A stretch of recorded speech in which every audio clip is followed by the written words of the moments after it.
നമസ്കാരം.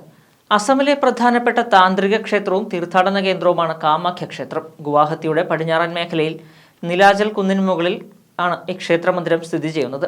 51 ശക്തിപീഠങ്ങളിൽ ഒന്ന്. സ്ത്രീശക്തിയുടെ കേന്ദ്രമായി അറിയപ്പെടുന്ന ക്ഷേത്രത്തിൽ യോനി പ്രതിഷ്ഠയാണുള്ളത്. ആർത്തവം വന്ന സ്ത്രീകൾക്ക് മറ്റു ക്ഷേത്രങ്ങളിൽ പ്രവേശനം അനുവദിക്കാത്തപ്പോൾ കാമാഖ്യയിൽ ആർത്തവം ആഘോഷമാണ്.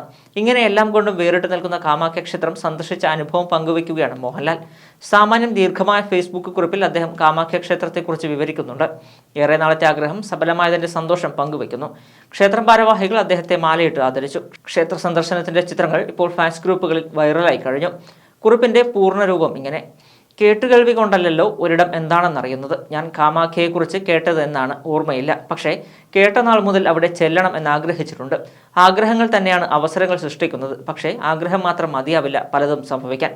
പറയാവുന്നതും പറയാതിരിക്കാവുന്നതുമായ 100 കാര്യങ്ങൾ ഒരേ സമയം ഒത്തിണങ്ങുമ്പോൾ ചിലത് സംഭവിക്കുന്നു, അത്രമാത്രം. അങ്ങനെ സംഭവിച്ചതാണ് ഈ യാത്ര.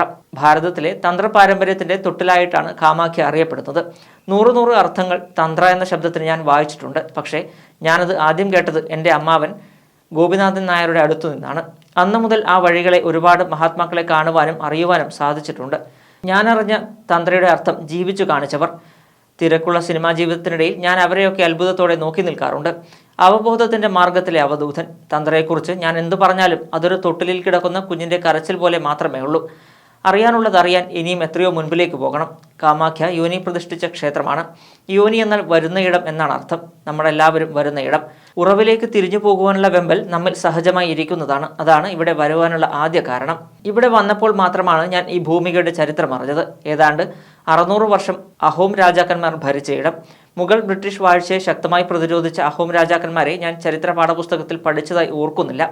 ആസാം ഉൾപ്പെടെയുള്ള വടക്കുകിഴക്കൻ സംസ്ഥാനങ്ങളെക്കുറിച്ച് നമ്മൾ കൂടുതൽ ശ്രദ്ധയോടെ പഠിക്കേണ്ടതുണ്ട്. ഇന്ത്യയുടെ ദേശീയോദ്ഗ്രഥനത്തിന് ഇത് സഹായകമാണ്. കാമാഖ്യ ക്ഷേത്രത്തിന്റെ ചരിത്രം അഹോമുകളുടെ ചരിത്രത്തെയും കടന്ന് പിന്നോട്ടു പോകുന്നുണ്ട്. പുരാണങ്ങളിൽ നരകാസുരനുമായൊക്കെ ബന്ധപ്പെട്ട കഥകൾ കാമാഖ്യയെക്കുറിച്ച് കാണുന്നു. കാളികാ പുരാണം കിരാതഭാവത്തിലുള്ള കാളി എന്ന കാമാഖ്യയെ വിളിക്കുന്നു. നമ്മുടെ കേരളത്തിലെ കാടാമ്പുഴ ക്ഷേത്രം കിരാതഭാവത്തിലുള്ള കാളി തന്നെയാണ്. അവിടെയും നോക്കിയാൽ ഒരു കണക്കിന് യോനി തന്നെ പ്രതിഷ്ഠ. ഞങ്ങളോടൊപ്പം ക്ഷേത്രത്തിൽ വേണ്ട സഹായങ്ങൾ ചെയ്തു തന്ന പണ്ഡിറ്റ് നയൻജ്യോതി ശർമ്മ ക്ഷേത്രത്തിന്റെ പഴക്കം ദ്വാപരയുഗത്തോളം എന്നാണ് പറഞ്ഞത്. ചരിത്രപരമായി ഇതിന്റെ പഴക്കം 7-ാം നൂറ്റാണ്ടിൽ വരെ കൊണ്ടുചെന്നെത്തിക്കാൻ ചരിത്രകാരന്മാർക്ക് സാധിച്ചിട്ടുണ്ട്. തീർച്ചയായും കാമാഖ്യയിലെ യോനി സങ്കല്പത്തിനും ആരാധനയ്ക്കും മനുഷ്യകുലത്തോളം തന്നെ പഴക്കമുണ്ട്. അതിമനോഹരമായ ക്ഷേത്രം ജാതിയോ മതമോ നോക്കാതെ എല്ലാവരെയും സ്വാഗതം ചെയ്യുന്ന ഇടം കൂടിയാണ്. തീർച്ചയായും വന്നു കാണേണ്ടതായ, അനുഭവിക്കേണ്ടതായ ഒരിടം. ഇന്ന് കാമാഖ്യയെ കണ്ടു. നാളെ രാവിലെ ബ്രഹ്മപുത്രയിലെ ചെറുദ്വീപിലേക്ക് ഉമാനന്ദനെ കാണാൻ.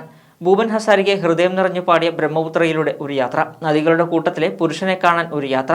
ഈ യാത്ര ഞങ്ങൾ എന്നോ ആഗ്രഹിച്ചതാണ്. എൻ്റെ കൂടെ റാം ഉണ്ട്.